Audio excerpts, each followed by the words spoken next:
সবাই জানেন যে আজকে আমরা গুমের যে দ্বিতীয় মামলা সেটার অভিযোগ গঠনের শুনানি ছিল আজকে, অর্থাৎ চার্জ ফ্রেমিংয়ের হিয়ারিং ছিল। আজকে প্রসিকিউশনের পক্ষ থেকে আমরা সেই শুনানিটা করেছি। আজকে আমাদের এই অভিযোগের বা এই মামলাতে মোট 13 জন আসামির বিরুদ্ধে আমরা অভিযোগ এনেছি। মোট 26 জন ব্যক্তিকে 2015 সাল থেকে 2024 সালের 5ই আগস্ট সময় পর্যন্ত ডিজিএফআই পরিচালিত জেআইসি অর্থাৎ জয়েন্ট ইন্টারোগেশন সেন্টার নামে যে বন্দিশালাটি ছিল সেখানে মানুষদেরকে গুম করে আটক রাখা, নির্যাতন করা যে অভিযোগ, সেই অভিযোগে এই 13 জন ব্যক্তির বিরুদ্ধে আমরা মামলাটি করেছি।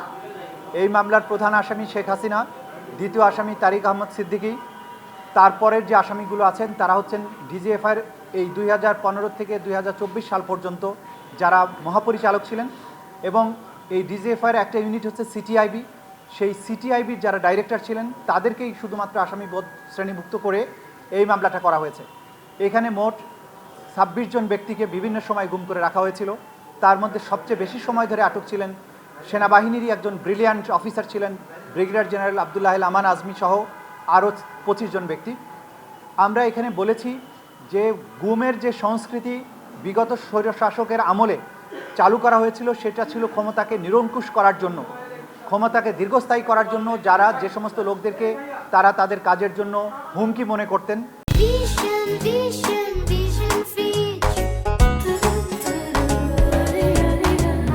তাদেরকে তারা এইভাবে আইনের প্রোটেকশনের বাইরে নেওয়ার জন্য, অর্থাৎ একজন ব্যক্তিকে তার স্বাধীনতা হরণ করে তিনি যাতে কোনো আইনগত প্রোটেকশন না পান সেই জন্য তাকে গুম করা হয়েছে। আমরা এখানে বর্ণনা করেছি কিভাবে আসামিদের ভিকটিমদেরকে পিক আপ করা হতো। সাদা পোশাকধারীরা নম্বর প্লেটবিহীন মাইক্রোবাসে করে তাদেরকে কিভাবে তোলা হতো, তোলার পরে তাৎক্ষণিকভাবে গাড়ির মধ্যে তাদের সাথে কী আচরণ করা হতো, তাদেরকে ব্লাইন্ড ফোল্ডেড করা হতো, হাত করা পরানো হতো, তাদেরকে টর্চার করা হতো, তাদেরকে ইলেকট্রোকিউট করা হতো, তাদেরকে কাউকে ইঞ্জেকশন দিয়ে অজ্ঞান করা হতো। এই যে কাজগুলো ইমিডিয়েটলি আফটার পিক আপ এই কাজগুলো তারা করতেন। এরপরে তাদেরকে বিভিন্ন জায়গায় নিয়ে যে বন্দি করে রাখা হতো, তার মধ্যে যে প্রধান যে বন্দিশালাটা ছিল সেটা ছিল জেআইসি অর্থাৎ প্রতিরক্ষা মন্ত্রণালয়ের অধীনে পরিচালিত যে আমাদের ডিজিএফআই, তার যে একটা বন্দিশালা ছিল সেটা আইনসম্মত কাজের জন্যই তৈরি করা হয়েছিল। ডিজিএফআই সংস্থাটি রাষ্ট্রের অতি গুরুত্বপূর্ণ একটা সংস্থা, কিন্তু শেখ হাসিনা সরকার এই অতি গুরুত্বপূর্ণ এবং বৈধ একটা সংস্থাকে তার কিছু অফিসারকে এই অপরাধের সাথে সম্পৃক্ত করে তার ক্ষমতাকে চিরস্থায়িত করার চেষ্টা করেছিলেন। আমরা বলেছি যে একটা বাহিনী হয়তো গ্রেপ্তার করতো বা পিকআপের সাথে জড়িত ছিল, তারা আবার গ্রেপ্তার করে বন্দি রাখার জন্য অন্য বাহিনীর হাতে তুলে দিত, আবার নির্যাতন করার জন্য অন্য বাহিনীর কাছে দিত, অনেক সময় হত্যা করার জন্য চতুর্থ আরেকটা বাহিনীর হাতে দিত, কাউকে হয়তো মামলা চালান দেওয়ার জন্য পুলিশের হাতে হস্তান্তর করত।